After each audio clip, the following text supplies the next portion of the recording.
Radioteatro. Romance, literatura, Memória Rádio MEC. As gravações que fazem parte do nosso acervo.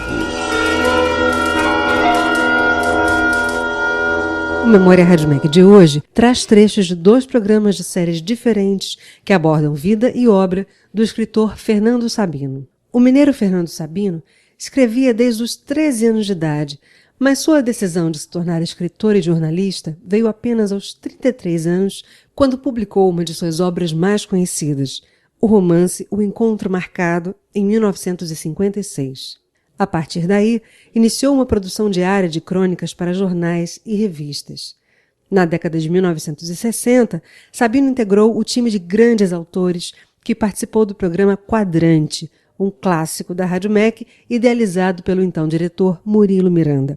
Ouviremos textos de e sobre Fernando Sabino, em edições das séries Um Conto, um Autor, uma Época, da década de 1970, e da série Prosa e Verso, da década de 1980. Um Conto, um Autor, uma Época, série produzida em 1977, promoveu um total de 17 programas dedicados a autores brasileiros. A produção era assinada por Ana Lígia Freschi e Maria Dias Oliveira.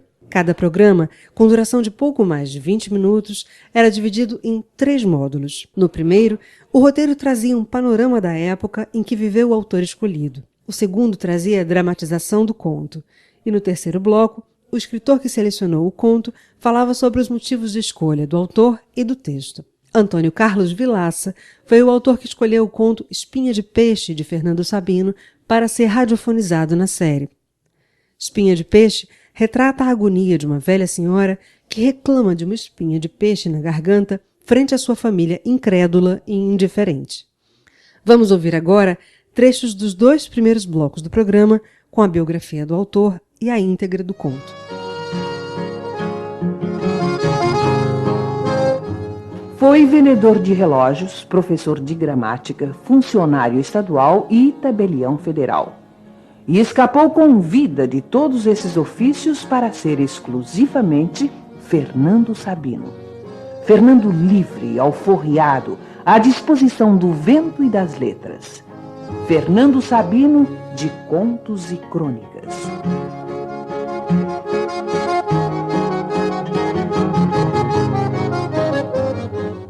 Após anos e anos de Rio de Janeiro, Fernando perdeu o feitio mineiro e a fala mineira. Mas sempre recorda Belo Horizonte, onde sua ilustre pessoa foi fundada em 1923, como se Belo Horizonte fosse uma saudade cancelada na geografia de seus sonhos. E é, porque seu Belo Horizonte de seu muito amar, das conversas movidas à lua, planificações de fim de rua, não existe mais.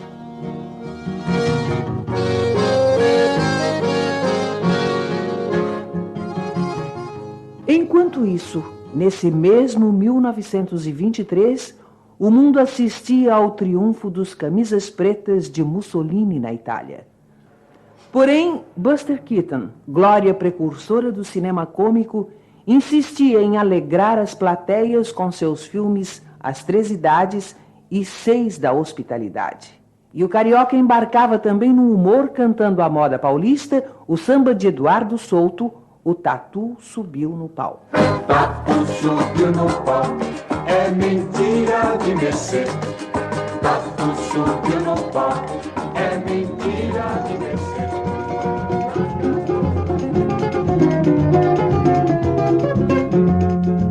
Fernando veio para o Rio na folhinha de 1944, para completar os estudos de doutor em leis e assumir o cargo de tabelião.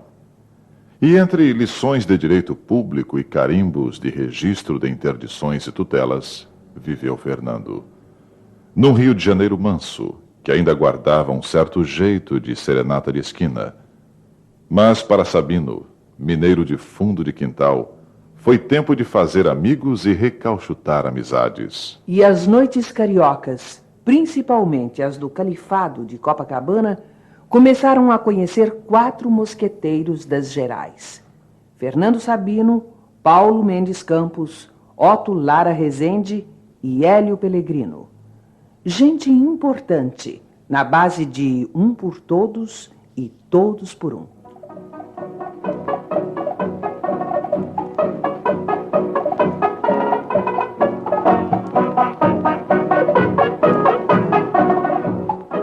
Outras celebridades se achegaram ao grupo. Rubem Braga, de Cavalcante, Vinícius de Moraes. Eram celebridades em andamento que conversavam embalados por Mário Lago e Ataúfo Alves com o samba Atire a Primeira Pedra.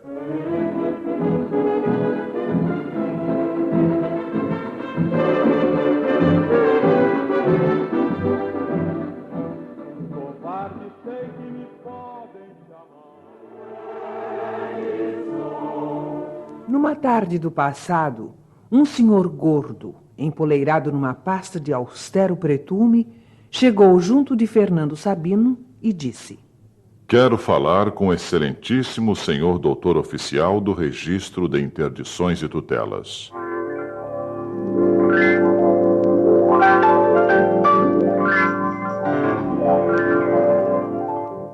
Nessa tarde antiga, Fernando Sabino viu que não dava para ser mais o excelentíssimo senhor doutor oficial do Registro de Interdições e Tutelas.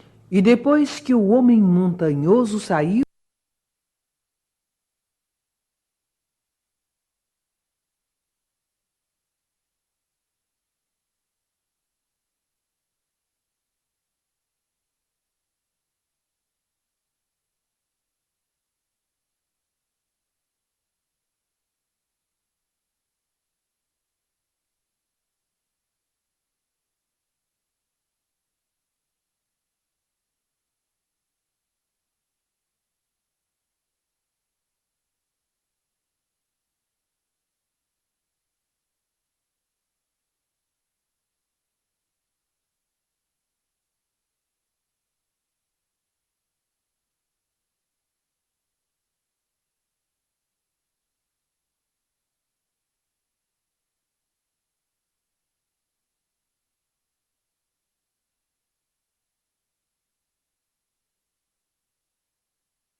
empurrando sua negra pasta, Fernando Sabino, aliviado, foi olhar o céu que não via desde muitos anos.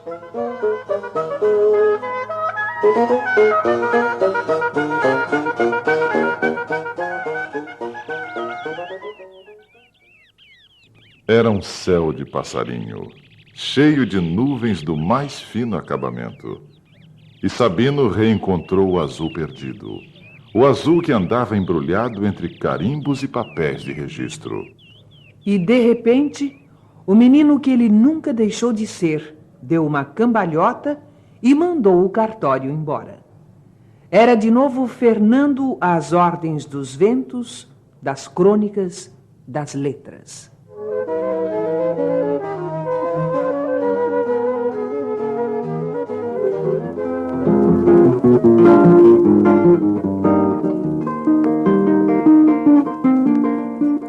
E agora, Espinha de Peixe, de Fernando Sabino.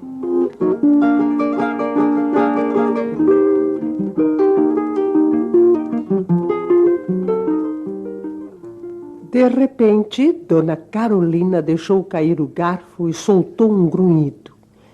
Todos se precipitaram para ela, abandonando seus lugares à mesa. A filha, o genro, os netos. Que foi, mamãe? Dona Carolina, a senhora está sentindo alguma coisa? Fala conosco, vovó. A velha, porém, só fazia arranhar a garganta com sons estrangulados, a boca aberta, os olhos revirados para cima. E com esforço, deixou escapar, afinal. Uma espinha. Estou com uma espinha de peixe atravessada aqui. Come miolo de pão. Respira fundo, vovó. O marido de uma das netas, que era médico recém-formado, abriu o caminho. Com licença, deixa ver. Abre a boca, dona Carolina. Dona Carolina reclinou a cabeça para trás, abriu bem a boca e a dentadura superior se despregou. Constrangido, o moço retirou-a com dedos delicados. Deixou-a sorrindo sobre a toalha da mesa. Assim. Agora vira aqui para a luz. Não estou vendo nada. A espinha já saiu, não tem nada aí. A garganta ficou um pouco irritada, é por isso. Bebe um pouco d'água, dona Carolina, que tudo já passou. Todos respiraram aliviados, voltando aos seus lugares.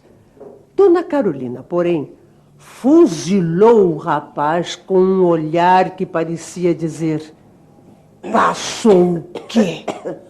E continuava a gemer. Como ninguém se dispusesse mais a socorrê-la, acabou se retirando para o quarto depois de amaldiçoar toda a família. Uma das netas, solícita, foi levar-lhe a dentadura esquecida sobre a mesa. Estou com uma espinha na garganta. Já saiu, vovó. É assim mesmo. A gente fica com a impressão que ainda tem. Deve ter ferido a garganta. Impressão nada. Ela está aqui dentro, me sufocando.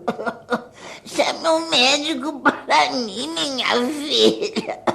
Veio de novo o rapaz que era médico, mas a velha o rejeitou com um gesto. Esse não! Eu quero um médico de verdade. Ai, ai. A família, de novo reunida, se alvoroçava. E Dona Carolina, arquejante, dizendo que morria sufocada. Uma das filhas corria a buscar um copo d'água. Outra abanava a velha com o jornal. O dono da casa foi bater à porta do vizinho do apartamento, Dr. Fortunato, que pelo nome devia ser médico.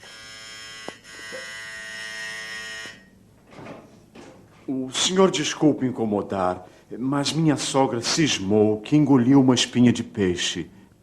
Não tem mais nada. Cismou que tem porque tem. Doutor Fortunato, que na realidade era dentista, acorreu com uns ferrinhos, uma pinça. O vizinho foi chegando, ordenando gravemente para que a senhora abrisse a boca e, contendo a língua da velha com o cabo de uma colher, meteu o nariz pela boca adentro e disse: Sim. Abra bem a boca.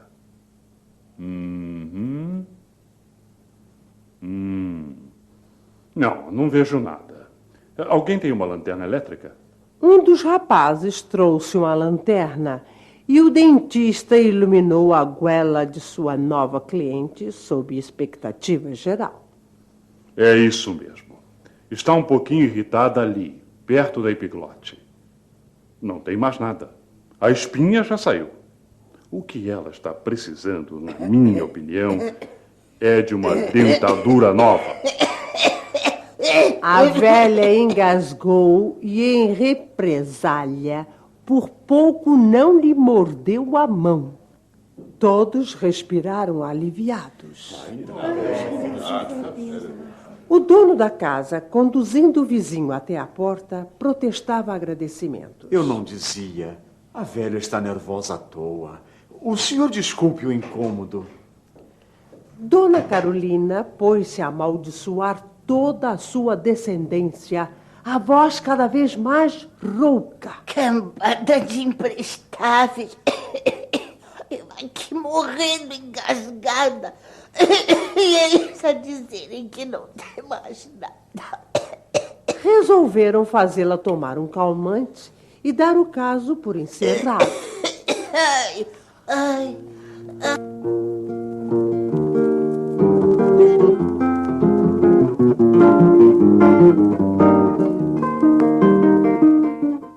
Mas o caso não se encerrou. A velha não pregou olho durante a noite e passou todo o dia seguinte na cama gemendo com um fio de voz. Ai, ai, ai, meu santo Deus, estou morrendo e ninguém liga. A filha torcia as mãos exasperada. Não quis almoçar, agora não quer jantar. Assim acaba morrendo mesmo.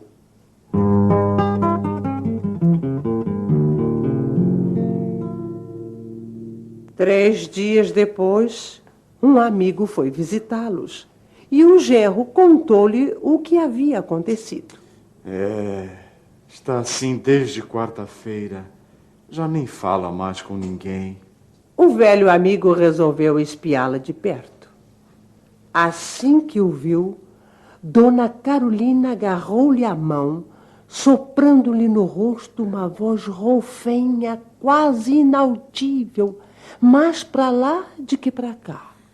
Pelo amor de Deus, me salve. Você é o único que ainda acredita em mim. Impressionado, o velho amigo da casa resolveu levá-la até o pronto-socorro. Quanto mais não seja, terá efeito psicológico, não?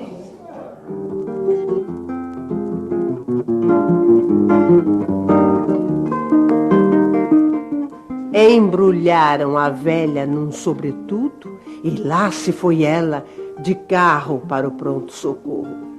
Foi só chegar e a estenderam numa mesa, anestesiaram-na e o médico de plantão, com uma pinça, retirou de sua garganta não uma espinha, mas um osso de peixe, uma imensa vértebra cheia de espinhas para todo lado, como um ouriço. Estava morrendo sufocada. Não passaria desta noite.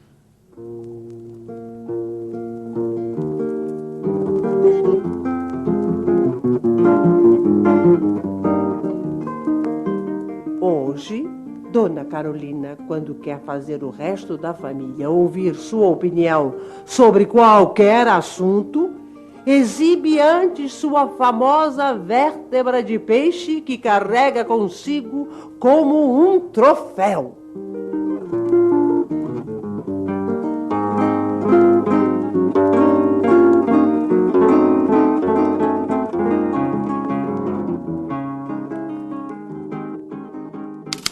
Memória Rádio MEC.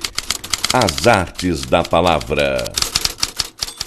O segundo programa em destaque no Memória Rádio MEC desta semana é a edição da série intitulada Prosa e Verso.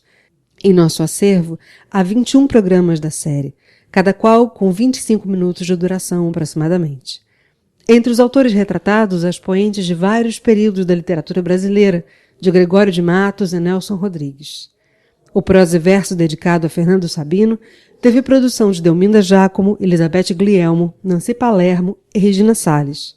O programa traz informações biográficas e crônicas do autor que ouviremos aqui, como 10 minutos de idade, A Última Crônica, Festa de Aniversário e um trecho de Encontro Marcado. A enfermeira surgida de uma porta me impôs silêncio com o dedo junto aos lábios e mandou-me entrar. Estava nascendo. Era um menino. Nem bonito nem feio. Tem boca, orelhas, sexo e nariz no devido lugar. 5 dedos em cada mão e em cada pé. Realizou a grande temeridade de nascer e saiu-se bem da empreitada. Já enfrentou 10 minutos de vida. Ainda traz consigo nos olhinhos esgazeados um resto de eternidade. Portanto, alegremo-nos. A vida também não é bonita nem feia. Tem bocas que murmuram preces, orelhas sábias no escutar, sexos que se contentam, perfumes vários para o nariz, mãos que se apertam, dedos que se acariciam, múltiplos caminhos para os pés. É verdade que algumas palavras melhor fora nunca dizê-las, outras nem escutá-las. Olhos há que procuram ver o que não podem, alguns narizes se metem onde não devem. Há muito prazer insatisfeito, muito desejo vão, mãos que se fecham, pés que se atropelam. Mas o simples ato de nascer já pressupõe tudo isso. O primeiro ar que se respira já contém as impurezas do mundo. O primeiro vagido é um desafio. A vida aceitou o novo corpo e o batismo vai traçar-lhe um destino. A luta se inicia. Mais um será salvo. Portanto, alegremo-nos. Menino sem nome ainda, não te prometo nada. Não sei se terás infância. Brinquedos, quintal, monte de areia, fruta verde, casca de árvore, passarinho, purão de fantasmas, formigas em fila, pão com manteiga, beira de rio, galinha no choco, caco de vidro, pé machucado. O mundo de hoje, tal como o estou vendo da janela do meu apartamento, desconfio que lhe reserva para a infância um miraculoso aparelho eletrocosmogômico de brincar, ou apenas uma eterna garrafa de Coca-Cola e um delicioso chicabon. Aceita, menino, esses inofensivos divertimentos. Leva-os a sério, com toda aquela seriedade grave da infância. Chupa o chicabon, bebe a Coca-Cola, desmonta e torna a montar a miraculosa máquina de brincar do nosso século que a imaginação de teu pai jamais poderia sequer conceber. Imponha a essas coisas e a essa vida que lhe oferecerão como infância a sofreguidão da tua boca, a ousadia de teus olhos e a força de tuas mãos.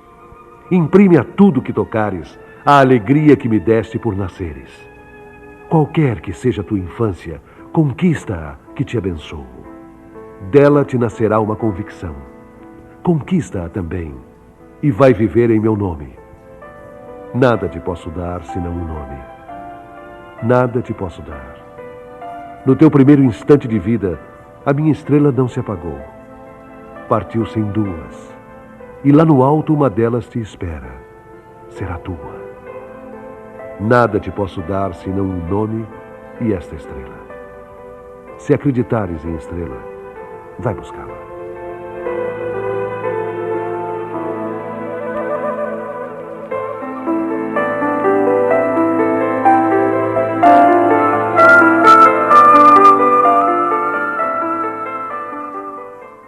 Fernando Sabino, cronista e romancista, nasceu em Belo Horizonte em 1923. Desde cedo se interessou pela literatura, lendo clássicos como Camilo, Garré e Herculano. Aos 13 anos, Fernando Sabino escreveu seu primeiro conto, uma historieta policial publicada na revista Argos.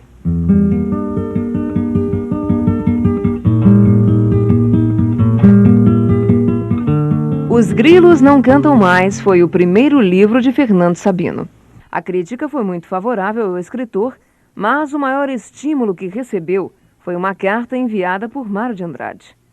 A partir daí, nasceu entre os dois uma intensa correspondência e profunda amizade. Para Fernando Sabino, o ato de escrever é muito penoso. É preciso corrigir sempre e reescrever várias vezes.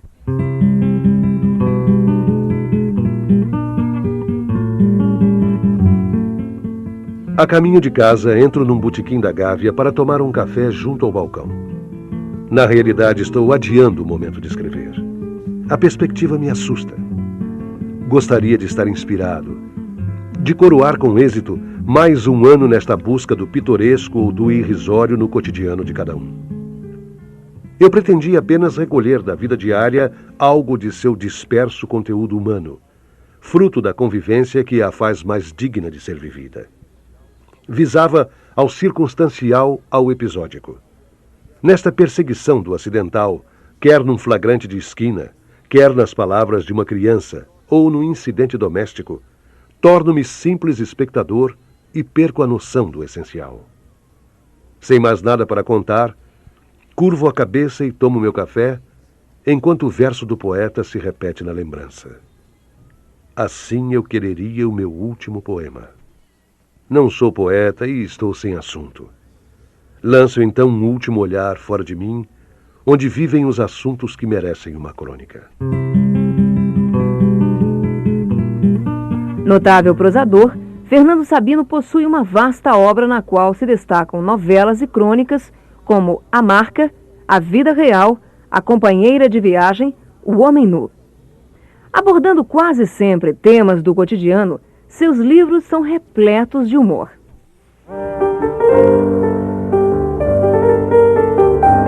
Leonora chegou-se para mim a carinha mais limpa deste mundo. Engoli uma tampa de Coca-Cola. Levantei as mãos para o céu. Mas esta agora... Era uma festa de aniversário. O aniversário dela própria, que completava 6 anos de idade. Convoquei imediatamente a família. Disse que engoliu uma tampa de Coca-Cola. A mãe, os tios, os avós, todos a cercavam nervosos e inquietos. Abre a boca, minha filha. Agora não adianta, já engoliu. Deve ter arranhado. Mas engoliu como? Quem é que engole uma tampa de cerveja? De cerveja não, de Coca-Cola. Pode ter ficado na garganta. Urgia que dessemos uma providência, não ficássemos ali, feito idiotas. Tomei-a ao colo. Vem cá, filhinha, conta só para mim. Você engoliu coisa nenhuma, não é isso mesmo? Engoli sim, papai. Ela afirmava com decisão. Consultei o tio, baixinho. O que você acha? Ele foi buscar uma tampa de garrafa, separou a cortiça do metal. O que é que você engoliu? Isto ou isto? Cuidado que ela engole outra, adverti. Isto. E ela apontou com firmeza a parte de metal.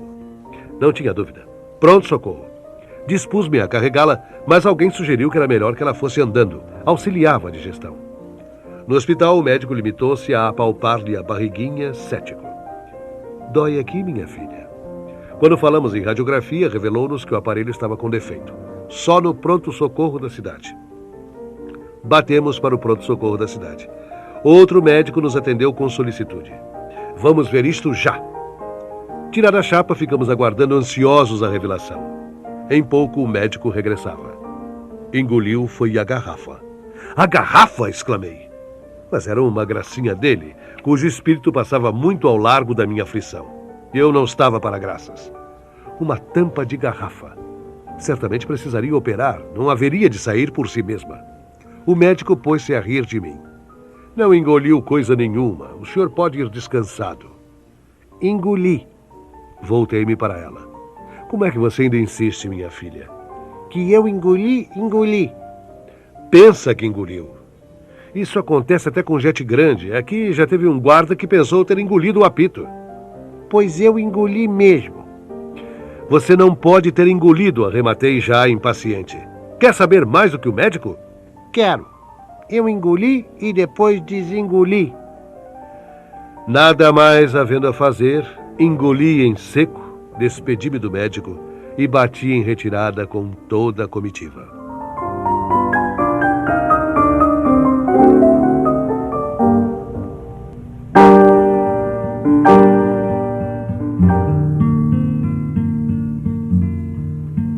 Publicou o romance O Encontro Marcado, a história de um jovem à procura de si mesmo e da razão de sua vida. Neste romance, Fernando Sabino relata, através do personagem principal, suas experiências de vida, angústias, ansiedades, frustrações e alegrias. Encontro Marcado não é uma autobiografia, é muito mais. É a história de toda uma geração, daquilo que ela tem de essencialmente dramático.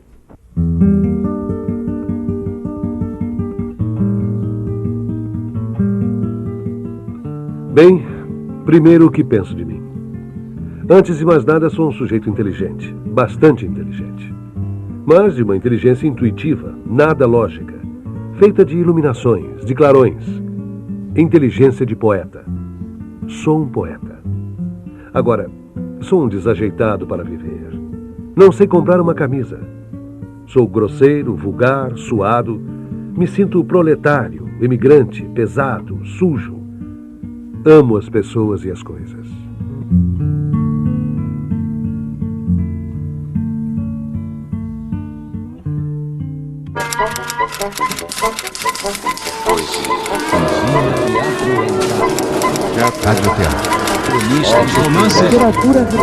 Memória Rádio MEC.